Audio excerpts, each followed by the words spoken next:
Welcome to CyberSecurity Heroes, an IRONSCALES podcast about you, the heroes of cybersecurity. You're about to hear and learn practical and experiential knowledge in our conversations with security leaders and practitioners and other influential InfoSec stars so we can become more cyber resilient and safer together. CyberSecurity Heroes is brought to you by IRONSCALES, the most powerfully simple email security platform. And I'm your host, Brendan Rudd. And now, let's get into the show. Hey Bohan, welcome to the show. Nice to meet you. I'm happy to be here today. Thank you for having me. Yeah, thank you for taking the time and, wanting to help and share and give back to the community based on your successes through your job search and preparing for getting into cybersecurity. So I would love to share your experiences today with our audience. So to open up, when did you decide to get into cybersecurity? Well, I decided to starting my cybersecurity as a career back to 2017. I think that's the time I was still in the college. So I started from my college's cybersecurity club. So that's why I really discovered my passion. So we have this cybersecurity club in the college. And I still remember my first meeting. We went through some really cool stuff. I think we went through some Wireshark stuff. So that's really hooked me up. So that's the time when I really decided to really look into this whole cybersecurity thing. So yeah, that's basically how I decided to getting started. And you mentioned that you studied computer science. So do you think that your computer science degree helped you in your journey getting into cybersecurity, or was it something else? I think my computer science degree definitely helped me to build out a solid foundation in terms of the understanding different components of how the technology works overall. But I don't think that in terms of searching a specific jobs in the cybersecurity, I don't think that my computer science degree have any direct relations with in terms of my job searching. So I would say that my personal projects outside of school, as well my certifications, my personal branding, and the network with professional industry really helped me a lot in terms of the job searching in the cybersecurity. And so you got interested in cybersecurity through your club, you mentioned. Yep. So what were your next steps once you started to get interested in cyber? Well, so I started as just a regular attendee. I attend the security club every week. Each week we have the cybersecurity professional came in to talk about their jobs. They talk about each topics about the cybersecurity. So I think in 2017, the first thing I really did is I did a National Cyber League, which is one of the CTF, very first CTF in the cybersecurity, my cybersecurity journey. And I really started to look into this, put this into more serious is when I started to really decided to pursuing my OSCP last year. So I did my OSCP last year, and I think the time I passed my OSCP, that's the time I know that I can take my cybersecurity journey into more serious. So that's basically the time I really decided to get into cyber. And what was the name of the club and where was this club specifically? Yes, so I went to the University of North Texas. They have this cybersecurity club in the College of Engineering. So that's basically how I was being hooked up. They have this club, basically they run each week and they talk about each different topics. And they invite industry professional comes in to talk about different cybersecurity topics. So, yeah. And what was it about cyber that got you the most excited? What fascinated you? Was it something about existing nature or your skill sets that you have that you thought were a good match for the industry? I think from my personal experience, if you see back 2017, everybody talks about how hot it is for the cybersecurity industry. People talks about there are lots of unfulfilled jobs, markets, they need people come in. So like if you just show you have any interest into cybersecurity, it will be pretty easy for you to get into the industry. That's what I really heard from back to 2017. So that's at least I getting started is because I think this industry will be really hot in the next few years. So I just want to take a shot. And also, I think cybersecurity industry is looking pretty cool. Like your job is to really like saving companies, help them to protect their assets. So I think from that perspective, I think this industry is pretty cool to me, in my personal opinion. Yeah. And you mentioned you were told that it was really easy to get a job and just show interest. Yeah, so back to the college, we have some of the people in the club, they always say like, hey, like this industry there are millions of fulfilled jobs, but I definitely didn't know the aspects that you have to have certain certifications at that time. So I just want to get into this industry at that time because I think first of all, it's pretty cool. And the second of all, there's millions of unfulfilled jobs. So let's maybe talk a little bit about your journey down the cert path. What certifications did you take and do you recommend and how did they help you? I think because I'm a SOC analyst at eSentire, so basically I think if you are a SOC analyst like me, if you want to be a SOC analyst, I would recommend you to get Security Plus. That is very basic entry-level cybersecurity certifications. I think everybody wants to get into the SOC analyst. They should have that certification, just my opinion. And Security Plus is a good foundation. It covers a wide range of domains. So if you don't have any ideas what all this cyber thing about, I recommend you get Security Plus. And moving beyond the Security Plus, I think I also recommend you to get some hands-on experience.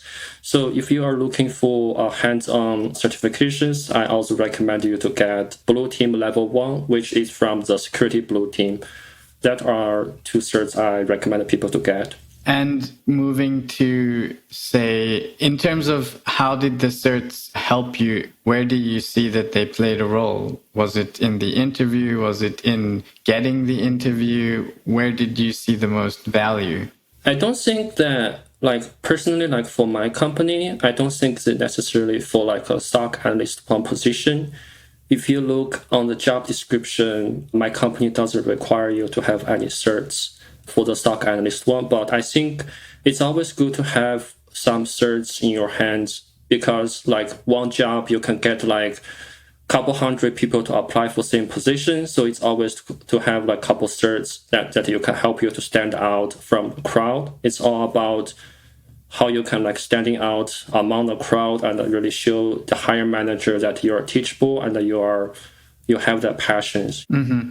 Yeah, because I've been hearing a lot from recruiters and hiring managers that they look for signs of coachability, passion to learn, because the only constant in cybersecurity is change. So You have to be willing to continuously work on yourself and keep up to date and further your education. So that's interesting. And let's maybe take a step back. So before you got the interview, what was your process on searching for jobs, working on your resume? Is there any advice you can give to others that you think helped you get the interview? I think it's really important to understand what you really want because you got to have clear goals when you're searching for jobs. Because I know I want a job in SOC. I know I want to be a SOC analyst. So what I did is I searched top 10 MSSP or MDR companies in my region. So I just look for all their searching on the website, looking for the top 10 MDR companies in my region. And I searched for each of the companies and I look for their opening positions. So I think it's really important for you to have a clear goals. If you have a goals, if you know what you want to be or where you want to be, you can just search for the certain companies and have a clear goal, have a list, which companies you want to be and just look for if they have certain positions opening. In terms of resume writing, I think it's all about what the company wants, because you can list all your skills on the resume, but in the end of the day, it really matters what the company wants. So I really highly recommend people to, if they want a job, they can just looking for the job description carefully, because when I'm searching for jobs, I will look for the job description carefully, and the most time I would just I would not say like copy paste, but like I would copy some paragraph from the job description and rewording it into my own experience, so that's gonna be really helpful for you too, because I think when the hiring manager or the recruiter look at your resume, they will check how much this candidate is matching for this specific job's description. So I think that's a really important thing to look after. That's basically my 2 tips. Yeah. And actually writing the resume, like, did you do extensive research? Did you get help building out your resume? Is there anything you can share on that side? So I think what I did is that I used the company's job description as like a template. Sometimes like when I build up the resume, I think it's also important to get a second eye on your resume. So I used this company called Battleship. Yeah, they have this resume service. So I hired a professional resume coach to help me to revamp my resume. So if you have that budget, I highly recommend you to find somebody to help you out. But if you do not have that budget, there are definitely lots of free resources on YouTube you can use to help you to build up your resume. And I think there's also a bunch of Reddit forums where you can also submit your resume for review. And I think even there's plenty of Slack and Discord channels that you can subscribe to. And you mentioned that you also used them for the interview prep and like mock interview preparation. So do you have any tips on how to prepare for an interview and what you should and shouldn't do? I think for the interview part, I think it's important to fully prepared before you go into the interview. Like you really need to, in terms of doing the interview preparations, I recommend you to, if you specifically talking about if you want to get a job in SOC as a SOC analyst, I recommend you to go into search for some common questions they would ask you. I think they're like a top 50 most common cybersecurity questions or top 50 most common asked questions as a SOC analyst. So I would recommend you to go into searching for those questions and come up with answers. So that way you will have better ideas when those questions were being asked. And in terms of mock interview, so if you have that budget, like I always said, like if you have that budget, I recommend you to find someone to help you out, walk you through this entire process from a higher manager's perspective, because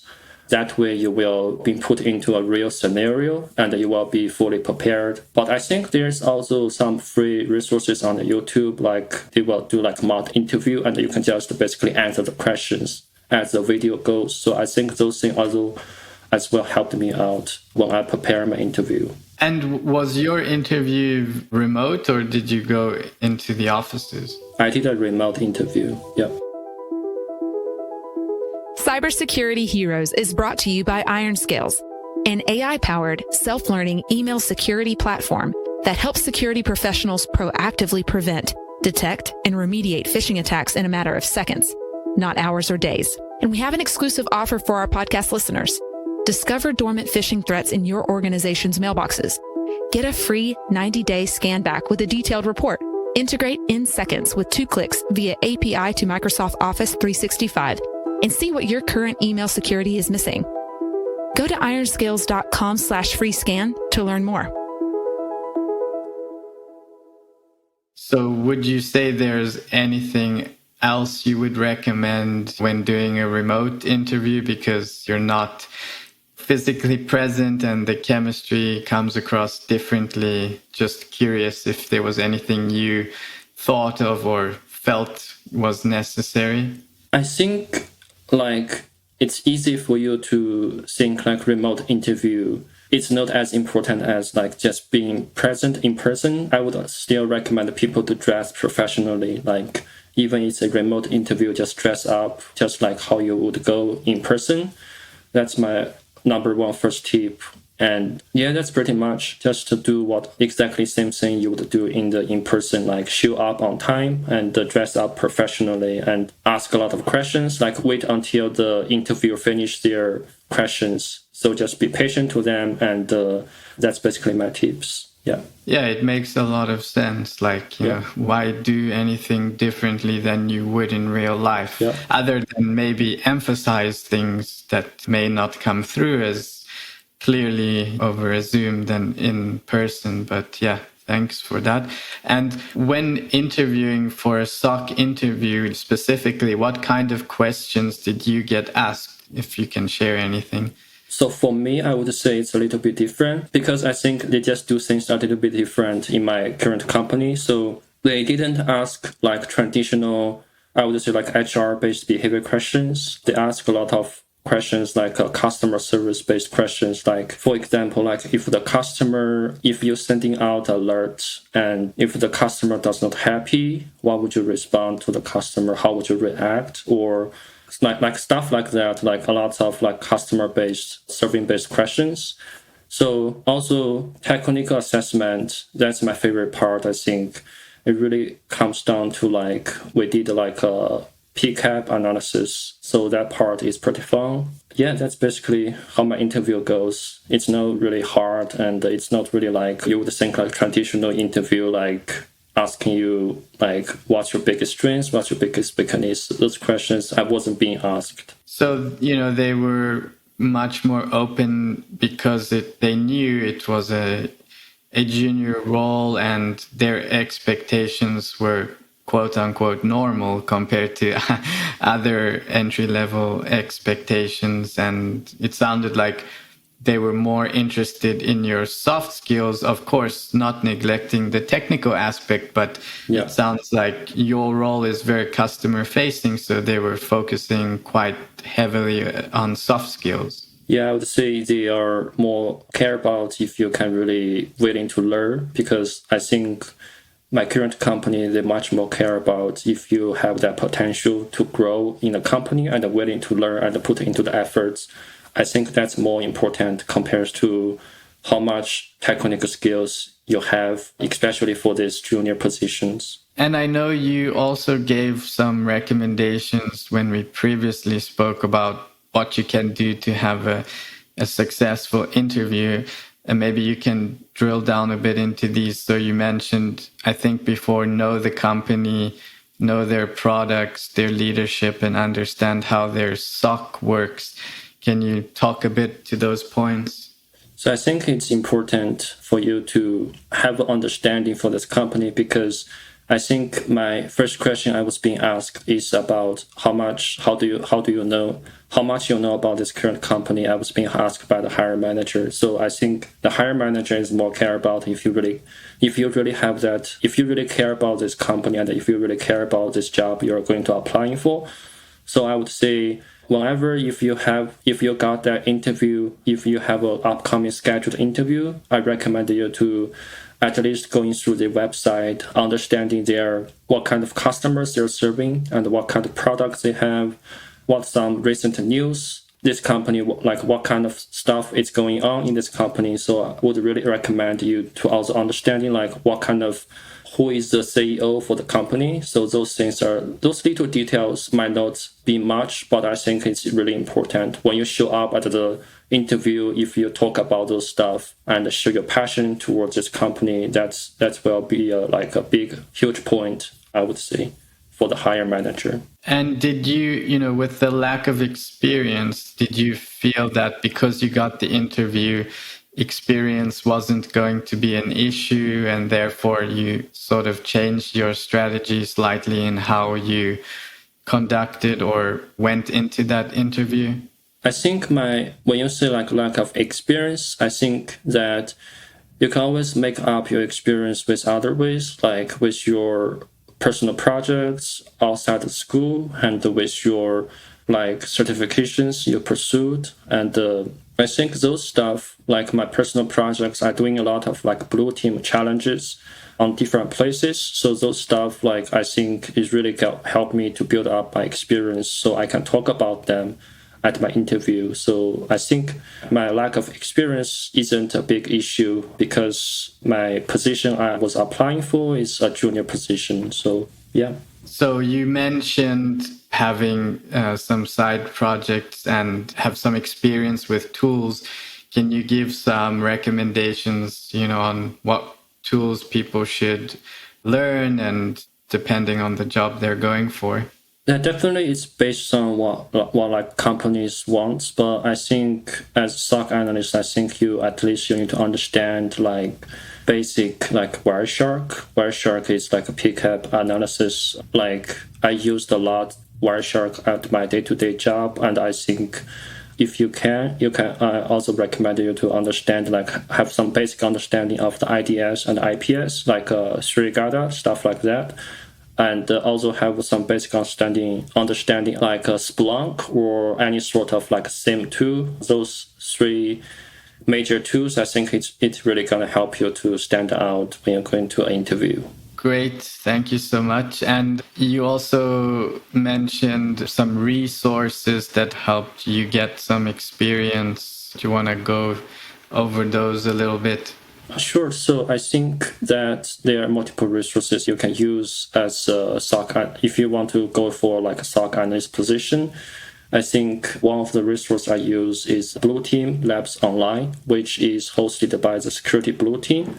So it's like a Blue Team challenges where you can, by solving different problems, and you can also compete with other people. So that platform is really fun. And I think there are also some free resources, like a free platform like cyberdefender.org. So if you do not have enough budget, you can also, it's kind of like a CTF platform where you can, but most scenario I would say is based on the real world attack. So I highly recommend you to go to check that platform out as well. So that's two major platform I used a lot to sharpen my skills. And I think if you are trying to get into the SOC, I think I would also recommend you to check out like this YouTube channel I watched a lot before I searching for a job. I think it's like Simply Cyber, ran by Jerry Ogers. So he talks a lot about the SOC, like what the SOC job would be like. So it really helped me out to really understand what the SOC is really about. So I just recommend you to really understand what the SOC would be really like before you even going to apply for this job. And you mentioned also investing in networking and personal brand community. So I'd love to hear your thoughts on that as well. Of course, I think that network is extremely important. Network with people in the industry is extremely important. And you got to be networked with people, because I think my current job, if it weren't because of one of my classmates I got to know, they told me about these opportunities, I would never be at this position I am today. So I think it's extremely important for you to network with industry professional, and as well to building your personal brand. You can always have plenty of skills under your belt, but if you do not know how to sell yourself, I would say, or at least like show off your skills, then like nobody would know your skills. So I would say just don't be afraid to posting stuff LinkedIn, or build up your own blog, or starting YouTube channels. I think those stuff, like, it's really gonna help you to stand out when you're going to searching for your very first job in the cybersecurity industry. Awesome. Thank you so much, Bohan. And before we wrap up here today, is there any kind of closing advice that you would like to share before we wrap up? Yeah, I would say just like get into the industry. It could be sounds really hard. Sometimes like a lot of posts on the social medias like say how hard it is would be getting into cybersecurity, but I don't think it is that hard if you are fully prepared and if you network with the industry professional enough. So I think just be positive. Like, it's really easy to get disencouraged when you say like that you have like a couple hundred people to apply for a single position. I would say just think like this way, like those couple hundred people they are competing with you with the same positions, they might not as qualified as you do. So I just say, like, don't give up, and always stay positive, and don't be afraid. Reach out to higher managers. Like, if you haven't heard back from the companies you're interested, don't be afraid to reach out them. Maybe that way it will help you to stand out in the hire process. So that's my advice. Thank you, Bohan. It's been a great conversation. And again, really appreciate you taking the time to share and give back to the community. If anyone listening has any follow-up questions or would like to connect with you, what's the best way for them to find you? They can just always connect with me on the LinkedIn, because I use LinkedIn a lot, and they can always find me on there. Great. So we'll put all those notes and resources that you also mentioned in the show notes. So thank you so much, Bohan, for taking the time to join us. That's a wrap for this episode of CyberSecurity Heroes. Practical and experiential knowledge on a day in the life of security heroes. Catch our next episode by subscribing or following through your favorite podcast platform. If you're listening on Apple Podcast, please leave a rating for the show. They really help a lot. Thank you so much for listening. Until next time.